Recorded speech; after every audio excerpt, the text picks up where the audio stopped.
Welcome, everybody. It's time once again to grab your board and swim out into the ocean. See if you can catch that wave that we call the sales pipeline as it's starting to crest. With your host, Matt Hines. How you doing, Paul? I'm good. I saw a picture this morning on Facebook that showed you riding into your studio on a horse here. I don't know if that was inspired by anything, but that sounds awesome. That could be a lot of fun. We're about to. 2017 is about to crest. I cannot believe it is. Can you believe it? Yeah. December. It's ridiculous. This year's gone incredibly fast. And I think for those of you that are on a calendar fiscal year, this is the end of the year. It's the end of the month. It's the end of the quarter. Don't mean to scare you, but time's a wasting. Time to sort of ride that crest and get a few more deals closed and then go enjoy some time with your family for the holidays. But before we do that, we got a couple more episodes here of Sales Pipeline Radio we're going to get in the can. We are coming up on our 100th episode of Sales Pipeline Radio in just a couple weeks. Can't believe it's been that many. Paul, we've done this now for almost 2 years. Amazing. And it's been a ride. You know what amazes me is I go in and check your feed from time to time because we obviously do it live and then we turn it into a podcast, and where we store those podcasts. Every time I open it up, there's 10, 20 people that are now suddenly following you. I mean, it's crazy. You've definitely hit a nerve here. It's amazing. I mean, it's very humbling to see our traffic, to see the people that are downloading episodes. You can get us. We are live here on the Sales Pipeline Radio network at 11:30 Pacific, 2:30 Eastern every Thursday. We have people that are increasingly listening to us live, so thank you very much for doing that. We're also available on the podcast. You can catch us on Apple, the iTunes Store, as well as Google Play.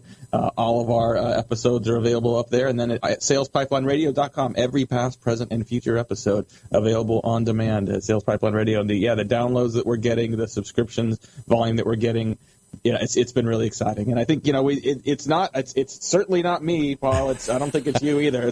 We are. I thought it was me. I did think it was. I thought I had something to do. It's a little bit you, but mostly it's the guests that we get. Yes, that's true. It's the great minds, like sales today. And marketing. Yeah, like today. It's just like today. Today is no different.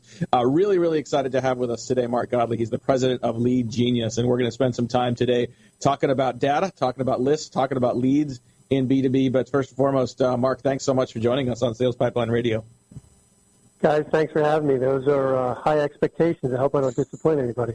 No, you're going to be great. We'll be gentle. I want to start just by talking a little bit about data in B2B, right? And I think that it's easy for a lot of people to think that this is a bit of a commodity, but I think, as you well know, data is anything but in B2B. What's going on with data today? What's the landscape in B2B look like as we kind of finish 2017, head into the new year? And why is it so important to have a smarter, more advanced data strategy for your B2B sales and marketing efforts? I think it's a fantastic time to be in B2B because of what's happening with data. I think for the graybeards listening, of which I am proudly one of them, you go back 10 years ago, and there was a paucity of data. Data was very difficult to find, and because of the computers we're carrying around in our pockets and listening to this podcast on, we've gone from scarcity to abundance. And what's happening in particular in B2B is it's paralleling the B2C world, where as individual consumers, we're being tracked every credit card swipe, every text, every phone call. And I personally enjoy that because it allows marketers to be very directed to me as a buyer. And I don't see that as an invasion of privacy, quite the opposite. And the B2B brethren in the marketing side is saying, I want that level of targeting. I want to do, targeting, precision targeting at scale.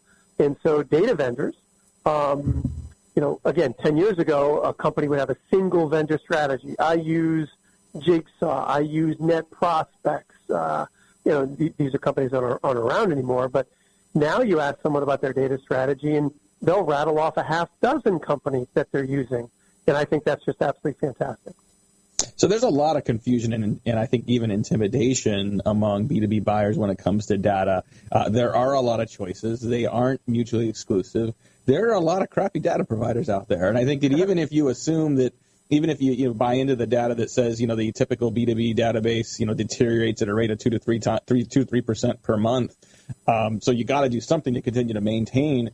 What are you doing? What should B2B buyers and B2B marketers be doing to evaluate new data sources and ensure that they're not getting in bed with someone that's going to give them garbage, that's going to sully their reputation, that's going to, have their, make their campaigns perform less optimally? Like, what is the decision making, sort of the research process people should be looking at? Well, I think people have to be very prescriptive in their evaluation process and buy through sampling of data and putting a vendor through the paces. I actually believe on my LinkedIn profile there's a very long piece that speaks about 5 to 6 things. It speaks about 4 or 5 things someone can do around this exact topic. But I think really what it comes down to is test every boast and claim made by a data vendor and sample data. When you sample data, don't just let the data vendor provide to you what they want, but start with a seed list is a good example. So if you're asking for, I want to know, CFOs in the UK at healthcare companies, be very directive in what you're asking of them. Even go so far as to say, give them lists of companies you want them to append data to.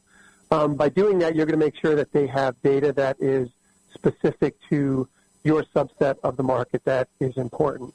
The other thing I'd like to say, besides buying a little bit better, is I think data vendors, I'm hoping that data vendors will start to bring more clarity to the marketplace in talking about exactly what they do, what they don't do, and what they're used for. I think too many data vendors are muddying the waters by talking in generalities, and we're making it much tougher for buyers because everyone sounds the same. Yeah, I think that, a level of clarity and direction certainly will help people significantly in that process. Talking today to Mark Godley, he's the president of LeadGenius. LeadGenius doing some pretty amazing work in the custom B2B contact and account data space. And as I think about sort of the need for greater depth, greater insight, more buying signals and triggers and attributes of companies that are more likely to want to engage, more likely to be receptive to our message, it makes me think about the account-based marketing efforts a lot of companies have been going through. I feel like we're kind of getting a little bit out of maybe the hashtag ABM frothiness phase and now into the how do we actually implement this? What are you seeing in the market? And I know that you guys work with a lot of companies that are doing target account selling, doing account-based marketing efforts. How do you see this initiative kind of evolving into 2018? Yeah, I think the ABM wave and hype definitely starting to settle down, and we're getting into the enlightenment portion of things. ABM has been around for decades, and really, if I were to boil down ABM, I really see it as effective, addressable market analysis. And every company wants to believe they're a billion-dollar unicorn. Every company wants to believe that everyone with a pulse is a buyer. But the reality is that's usually not the case. And so what I see companies doing is getting very specific and realistic about, what is a buyer, a qualified buyer for them? What is the company profile? What is the person profile? And that may mean your target market is less than what you told your investors or what is ideal for you to hit your number. But if you can get realistic about who is your buyer at the person and company level, I think that's the first step. And frankly, I think buyers, not only are companies and marketers and sales reps getting a little bit numb to ABM, I think buyers are really getting angry, and rightfully so, because it has become so easy because of these sophisticated martech and sales tech stacks to reach out to anybody for any reason. I think buyers are finding it challenging to figure out who to engage with. based on their voicemails and their cell phone ringing and email. So I think we could do everybody in the whole ecosystem a favor if we were just more realistic on all of these points. I agree with that. I think that, we're definitely seeing a trend of, the buying committees inside large organizations getting bigger. The effort to buy from those individuals and from those companies is getting more difficult. It's getting more frustrating. And I think, there's a theme in this conversation so far of providing guidance to the buyers, providing a clearer path to how they should be moving forward, making it easier for them to engage. Mark, we're going to have to take a quick break here, pay some bills. I got a lot more questions for you to talk a little bit about data. I want to talk about, we referenced sort of this being the end of the month, end of the quarter, end of the year, going into next year. As a relatively new leader at LeadGenius, I want to sort of get your insights and where this is all going. We'll be right back with a lot more with Mark Godley, the president of LeadGenius. This is Sales Pipeline Radio. In a world where the speed of innovation and change in B2B marketing has never been greater, the only thing bigger is the need for clarity, for a blueprint, for a guide to what's really working. And how about a way to apply it specifically today to increase sales pipeline growth, velocity, and most of all, conversion? That's what you'll find in the Modern Marketer's Field Guide. And amazingly, you can download it for free. HeinzMarketing.com, just like it sounds, HeinzMarketing. It encompasses the entire sales and marketing cycle, but in quick bursts with lots of specific, actionable ideas, strategies, tactics you can put to work right away, like today. The loaded table of contents helps you narrow in and tackle a problem, and it's something you can come back to over and over again as a reference guide. Why not download your free copy of the Modern Marketer's Field Guide? It's free. HeinzMarketing.com, just like it sounds. HEINZ Marketing.com. All right, let's pick it back up with a couple of certified lead geniuses. Matt Heinz. That was too easy. Look at that. That was an easy one. My goodness. Your flattery will get you everywhere, Paul, I promise. So, hey, well, thanks, everyone, for coming back to Sales Pipeline Radio. If you like what we're talking about here today, want to share this with your colleagues, definitely make sure you go to salesPipelineRadio.com, download the on-demand version that we'll have up in a couple days, and subscribe to every featured episode on Google Play and iTunes Store. I think, Mark, that data, is something that's for too many companies is an afterthought. You collect it and then you sort of have it in the list and you don't do a lot with it. But I think dirty data and lack of data management, data maintenance, and a data strategy can really be the silent killer of good marketing and sales campaigns. Like it can be that, if you're looking at your open rates and your click rates and, looking at performance at the bottom of the campaign, but aren't looking at what's going into it, not only having the right people and the right information, but targeting the right people for the right reasons. If that's the foundation, that's what everything is built off of. And I don't care how good your creative is or your offer is, if you don't have the right data strategy, you're not going to be very successful. So what do you recommend people do as they're looking at 2018? Like, how should people think about their data strategy and the modern data stack as part of that? Yeah, well, I think what you ended on, this concept of the data stack, I think is really important. I think as data has become more abundant, some people have gotten overly ambitious and created a lot of complexity by bringing on too many vendors, and others have been sitting back trying to figure out what should they add to a relatively simplistic strategy. What I would recommend is go back over the last year or two, look at your bookings, look at your efforts, do some analytics on where you're getting the best return.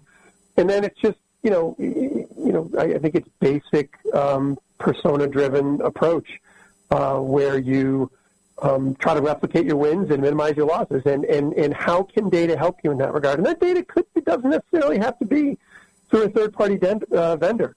I mean, there's a lot of first-party data siloed within companies that if you can understand how to utilize it for upsell, cross-sell, or take a look at anonymous web traffic or partial form fill, there's a whole bunch of stuff you can do to start to understand people's buyer's journey better.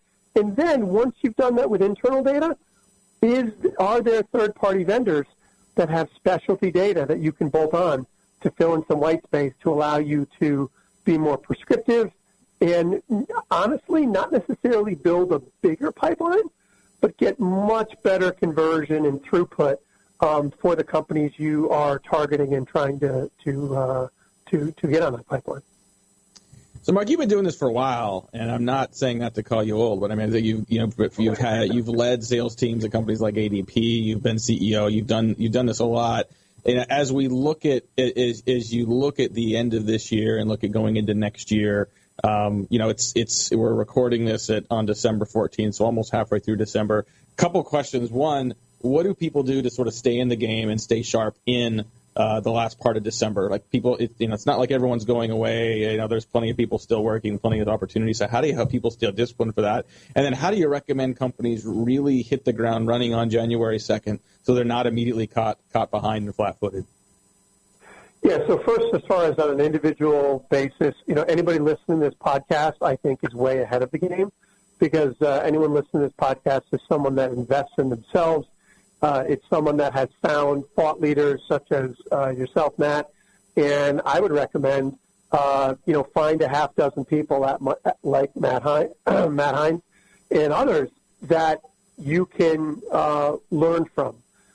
So whether it's Twitter feeds or LinkedIn connections or using Flipboard, just like there's a ton of data out there, there's a ton of ways for us as individuals for us to stay current. And, I will say personally, I start my business day, not looking at email, but I start my business day with about a half hour of, what happened in the last 24 hours, what happened overnight, how does it impact me? And I do that through using various social feeds and RSS feeds and blog posts to try to stay current. And I think it also starts with a commitment to being a domain expert. All of us want to be great salespeople and drive revenue, but really rather than selling, I'm a big believer in helping people buy. And the way you do that is by becoming a trusted advisor, by being an expert not just in your company, but in the space and the landscape in which you sit. As far as a company, what can a company do? Going into 2018, I'm a huge fan in what I call the vital few metrics, which are one of the true levers of a company's measurement of success or failure, like vanity metrics and beautiful graphs and dashboards and Tableau, charts. They're eye candy, but at the end of the day, you can most often boil a business down to no more than a half dozen metrics.